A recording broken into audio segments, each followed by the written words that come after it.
Adventure in Pipeman on W4CY Radio.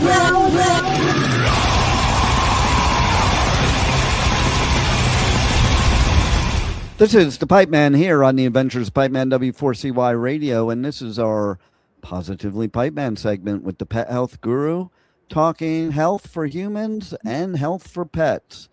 But today we're going to talk about Greek mythology. Oh, wait, no, not Greek mythology. Breeds mythology.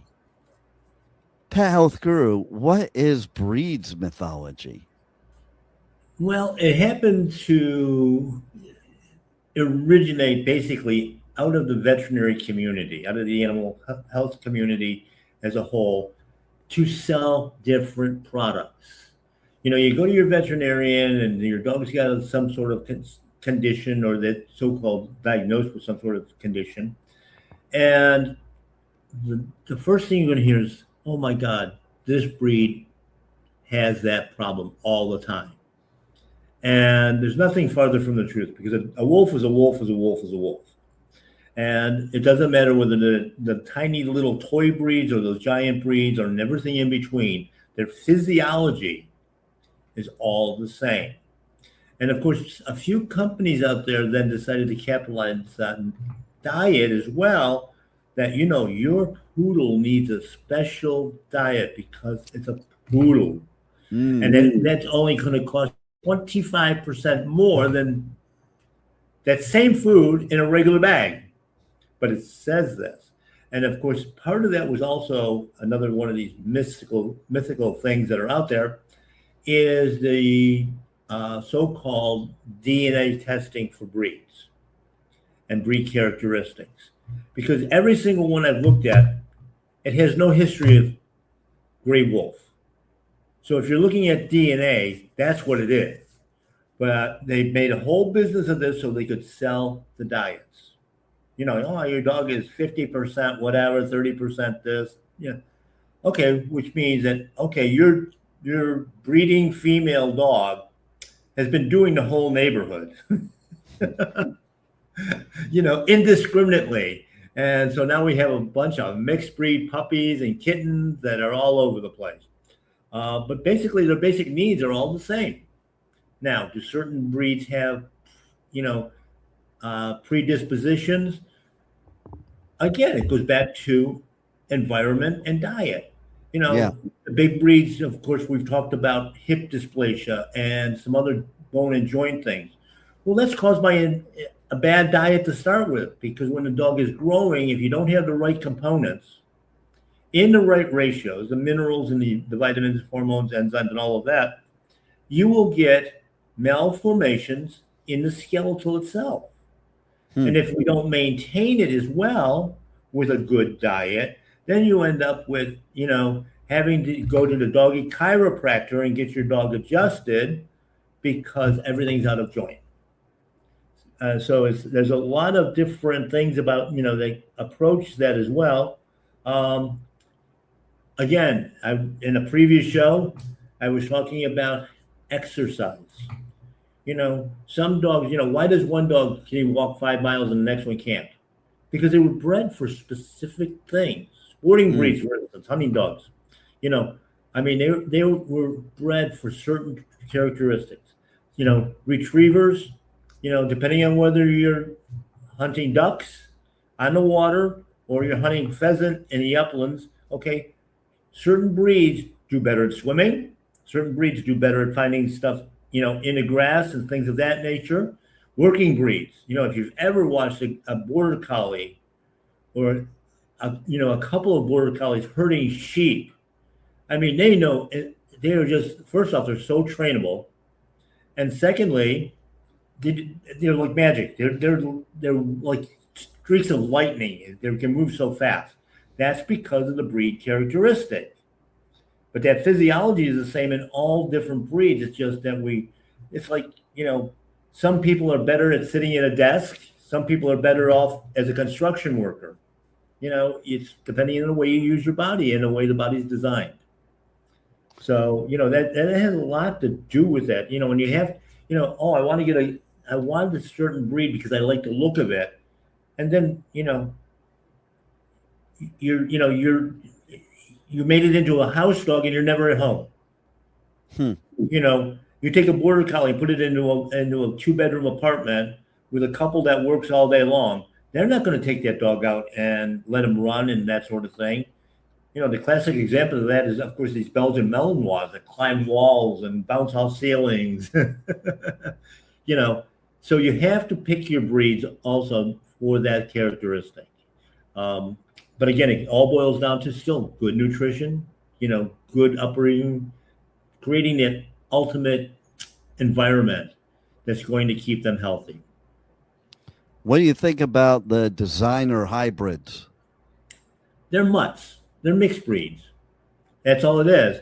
And again, the selective breeding process occurred in the breeds themselves. Okay, we're looking for a certain characteristic. Well, of course, in the early days, it was a working model. I either need them for herding cattle and livestock, protecting us, guard dogs and things like that, more nurturing animals. Today, it's all about appearance. It's all about cosmetics, just like our society. Oh yeah, totally. If you look a certain way, you don't fit in. Well, that even goes to grooming, right? Like, so who determined what a dog is supposed to look like? Like I had Bichon Frises most of my adult life as a younger adult, and I mean most of my life as a younger adult and child. And there's like a specific way you have to groom them, or else you're doing it wrong. Like, and who determined this? Well, again, because of the coat types and things like that, you have to work around it. And again, it comes down to some of the same things. A Bichon, of course, with long hair, got to keep it brushed, okay? Keep them decently groomed.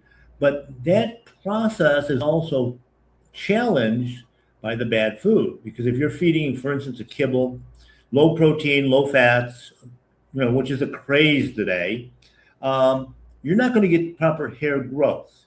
So that strand of hair is not going to have a nice smooth edge to it, a nice smooth sheath, if you will, where the comb will glide through. Instead, it gets brittle, it fragments, and looks like barbed wire. And of course, on that particular breed and a lot of other breeds, when that happens, it's Matt City. And then you're shaving them down. Oh, yeah. All kinds of torture. I have childhood trauma from Matt City on Bichons, because my mother used to make me be the one that blow dryer and brusher, and they get matted. And, my mother was not allowing any shaving. You're going to get those mats out. And they are brutal on Bichon, Yeah, well, they can be, and it's discomfort to the animal when it happens because it's basically quite often it'll start pulling on the skin. Yeah, and it'd be like when your mother grabbed you, by the cheek. Right, exactly.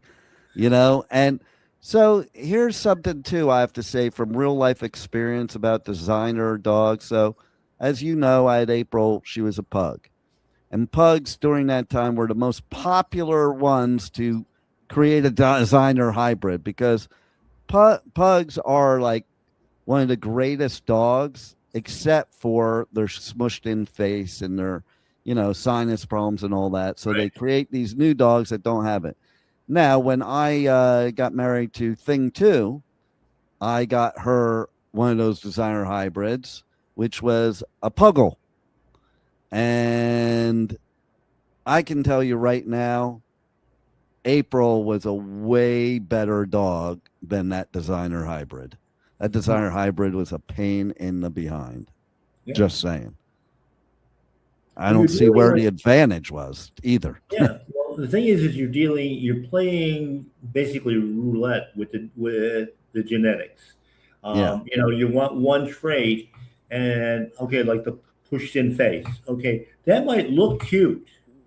But the trauma that it puts the animal through, because they can't breathe, they can't eat properly, the jaw is malformed, and therefore over time it's going to hurt. And all these little things, and then of course, on some of them, like you take a Shar-Pei, with the folded skin. Oh yeah, that looks really cute. But in that fold, you've got every fungus, every bacteria, every every You know what you made me think of, right? Those folds are like foreskin. yeah, It's like not having a moil, take your foreskin yeah. away. That's yeah. I mean, it's we think we're doing good, but in many cases, we're just creating havoc with the animal and and their physiology. It's all about And money. It's not about good or the dogs or whatever. It's all about money because you can sell it absolutely, for. It amazes me how much money people spend on mutts. yeah, Like used to be when I was a kid, like a Bichon was an expensive dog. A Bichon is cheap compared to some of these mutts, yeah, which just blows my mind. The whole reason the Bichon was more money or any other, because it was purebred, not because it was a mutt. yeah. It was purebred and had standards, absolute standards. When you start crossing it, you're not going to get a standard. Basically, you're going to get hit or miss on which characteristics are being transferred back and forth. When you go to the next generation, they can go back completely backwards. Okay, like on a labradoodle. Okay, if you breed two labradoodles, you might get a Labrador again. You might get a poodle again, and you might get something completely different because That's we're true. mixing up the genes. Yeah, and it's funny what you should say about the standards because, we used to show our Bichons too. And, Yeah, you know, the Bichon that you got had to have certain standard characteristics or else they did not qualify, you yeah, know, and that included their leg sizes, how they were groomed, all these different things. And you're right. I think it's just like society in general. There are no standards anymore. yeah. it's, it's It's just, totally right. And in fact, it's funny because I quite often use the dog shows as an example. When you're getting into those purebred dogs with that standard, and you watch a dog show judge, okay, they do a much more thorough physical examination of that animal than any veterinarian I've ever seen. yeah, They're handling, they're feeling where the joints are. They watch the way the animal moves, from the side, from the back, from the front, so you can actually see that physiology working. hmm And once you get outside that breed standard, it's all lost. And of course, a lot of those traits, those bad traits, equate to pain, discomfort, ill health, all of that. And again, we have to add back in, get that specific diet into that dog so you can maintain that ultimate position. So that brings me to a question too, because I haven't watched or been into dog shows in a long time. You know, so do they now like allow these designer hybrids to be part of dog shows, or is there still a purity that to a dog show? Basically, I mean, because now we've got several breed groups that register them in that. But for the most part, the AKC and the UKC that have been around forever, AKC has been around, like, I don't know, 150 years. They still have maintained standards. You can enter a new breed. However, you then have to document that when you do breed, you've worked on this modification, but when you work on that modification, we need so many generations where you are getting basically cookie cutter puppies, that Yeah. they're all coming up with the same standard. And that's very, very important because then now you've got it established. Like I said, once you start crossing on different breeds and that sort of thing, your first, second, third generations, you can end up with some real disasters. And how can you judge something that doesn't fit a standard? Yeah, You can't. yeah. But It's But I know how you could judge how you take care of your animal, and that is by reaching out to the pet health guru. So tell everybody how they could reach out to you, reach out to my Paleo Pet, Pet Health Cafe, and all that good stuff. Yeah, I mean, I'm available for consultations either through mypaleopet.com, mypaleopet the store down in Pompano Beach.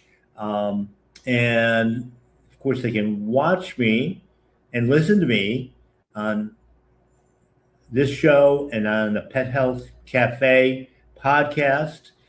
Every Thursday night it's live, available 24/7 on a number of different venues, such as YouTube and Spotify, iHeartRadio. You can listen to me while you're driving down the road, pick out your topics that you want, get educated, learn how to do it right.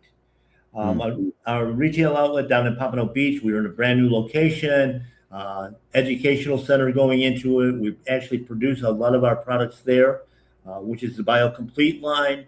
A lot more information on, things like herbals and botanicals and ancient remedies are available on BioComplete, naturaldiets.com. And, I've been doing this for, commercially, we're in our 20th year at the store. This is the 18th season of Pet Health Cafe as well. I started out with you, and it's been just ongoing. It's the same. Basically, a lot of it is the same message, but trying to reach different people. Yeah. Everybody learns at a different rate and in a different way. Sometimes I get exasperated because you tell somebody something 20 times, and the 21st time it goes like, oh, Yeah, totally. And is the way it is, isn't it? It sure is. Well, you, Pet Health Guru, and Pet Health Cafe, and My Paleo Pet definitely have a standard, and it's the highest standard there is. Everybody needs to follow you, and I want to thank you once again for giving us a wealth of information that can keep our pets healthy and happy, which makes us healthy and happy. And all of you that are here now, don't leave. We're going to be giving away tickets to festivals in just a couple minutes, and then we're going to have some powerful business strategies that we're going to discuss. So stay tuned here on the Adventures of Pipeman, right here on W4CY Radio. Louder Than Life, North America's loudest rock and metal festival returns to Louisville this September with My Chemical Romance, Iron Maiden, Tool, Limp Bizkit, plus Pantera, Pierce the Veil, Gojira, Papa Roach, and more. Nearly 200 bands across 7 stages. Louder Than Life at the Kentucky Expo Center, September 17th through 20th. Passes are on sale now, starting at only $1 down at louderthanlifefestival.com. Aftershock, the West Coast's largest rock, metal, and punk festival, returns to Sacramento this October with My Chemical Romance, Tool, Limp Bizkit, Pierce the Veil, plus Suicide Boys, Queens of the Stone Age, The Offspring, A Day to Remember, Wu-Tang Clan, and more. Aftershock, October 1st through 4th. Passes are on sale now, starting at only $1 down at AftershockFestival.com. Hey, you're listening to The Adventures of Pipeman on W4CY Radio.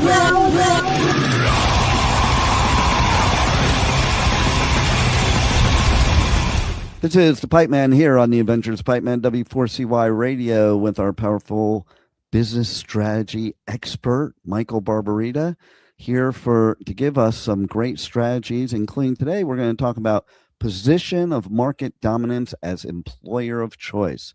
Tell us what it's all about, Michael. Will do, Dean. Thanks for having me.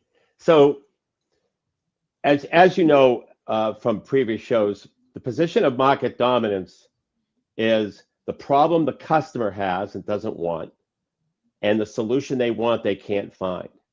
You come up with that combination, and you'll get more business that you can handle. If it's the right problem, you got to identify the right problem. So a lot of my clients have come to me and asked me, I'm having problems getting good people. Well, it involves a little bit more than just what I'm about to say, but not much more. And that is this.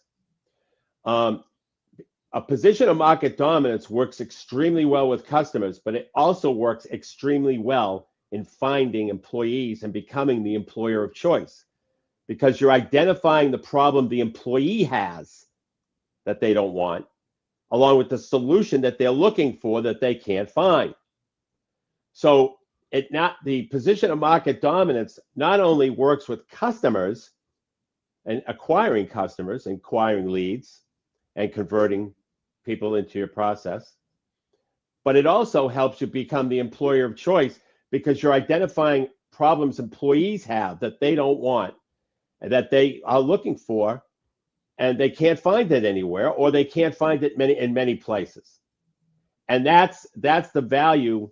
That's how an employer can become an employer of choice, by really brainstorming the problems that employees have. And one great way to do it is asking your current employees why they like working there, and getting feedback from them as to how things can improve. And if you can make that improvement, that's a problem that you're solving for a new employee. So interviewing your employees is really important in terms of getting a perspective as to what problems that they have or what they like about working there. And if it's just run-of-the-mill stuff that they give you, you've got to figure out what the real problem is that that employee has, because you're going to stand out. If you can identify those problems, solve them, you're going to stand out. You're going to become the employer of choice. So we've always talked about position of market dominance as a marketing strategy, and it is, but it's also an employee acquisition strategy as well. And so it works well on both sides of the dynamic.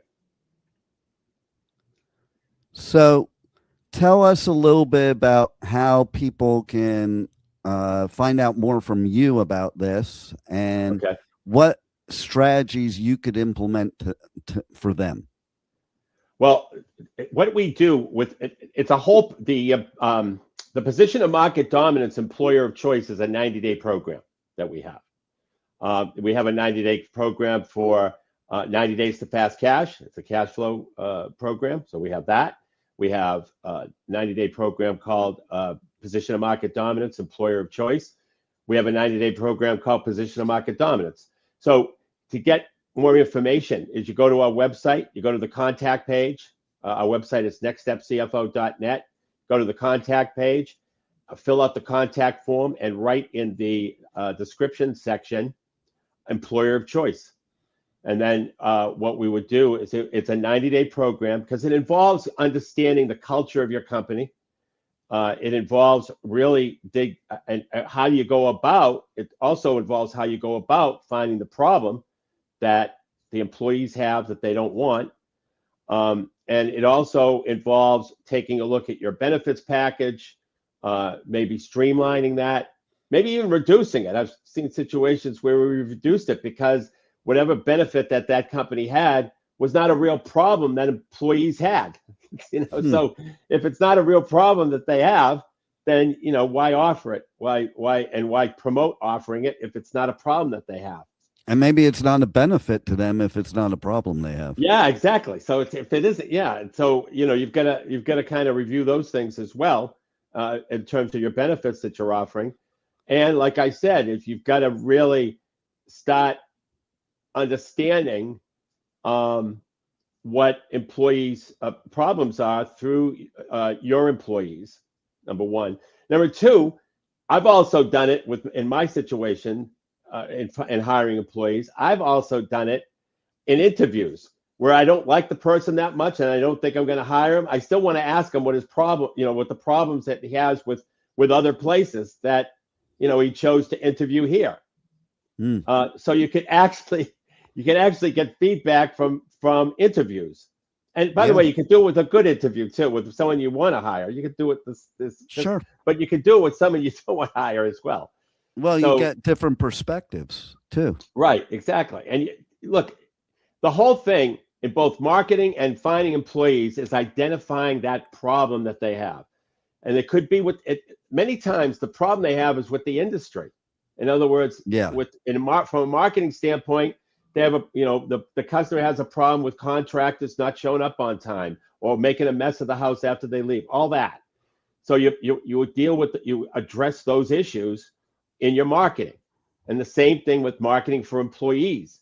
You got to find out what is their hot button, what turns them on about a company. Because 90% of the time, it's not money. Yeah. It's not money. So in the contracting business, it's career development and career path. There's no real career path for a carpenter. They could be a lead, but that's it. What we've done with many of my clients in the construction business is we've had levels of carpentry. So a carpenter 1 is at the entry level, but then you can get promoted to carpenter 2. In order to get promoted to carpenter 2, you have to understand this, and this. And then carpenter 3 before they become a lead. But it's a career path. That's something that's missing in the trades. Yeah, that's true. And so why do you think businesses may not focus on market dominance with their employees?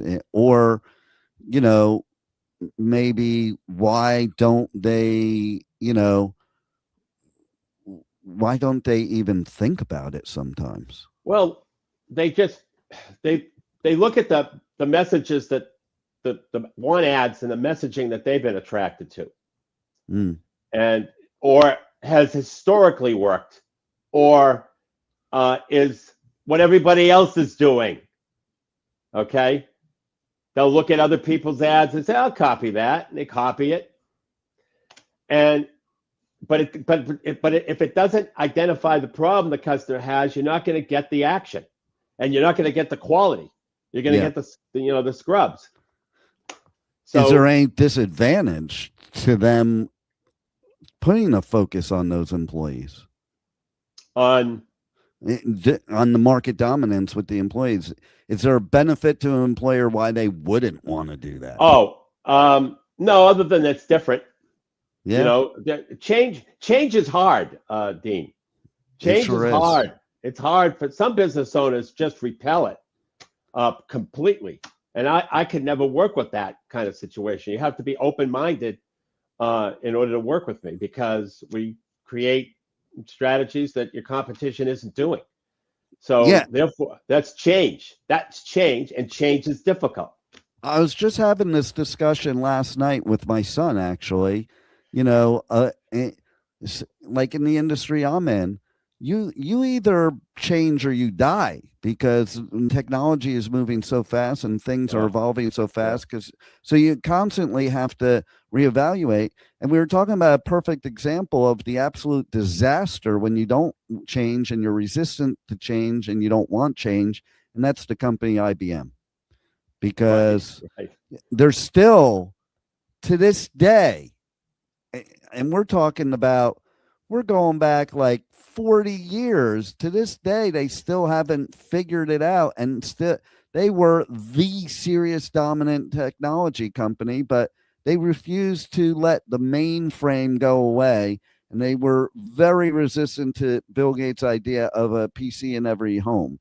And here we are, so, and to this day, they still struggle, and they will never be the relevance they ever were again, because of the resistance to change. Yep. And business owners are the same way. It's hard. Change is hard. Yeah. And it's hard to convince business owners to change, especially when they have a certain, parochial method that they've always used and, that's always worked well. Well, I say things are different now. Yeah, I say they need to reach out to you and schedule something with you, because the only thing constant in life is change. There you go. I agree. Thanks once again, Michael, and Thank you, Dean. We'll see you next week as we are going to build some 2027 strategic plans in Q3. So, everybody, thanks for listening to the Adventures of Pipeman and our powerful business strategies with our resident expert from Next Step CFO, Michael Barbarita, and we will see you again next week. Thank you for listening to the Adventures of Pipeman on W4CY Radio.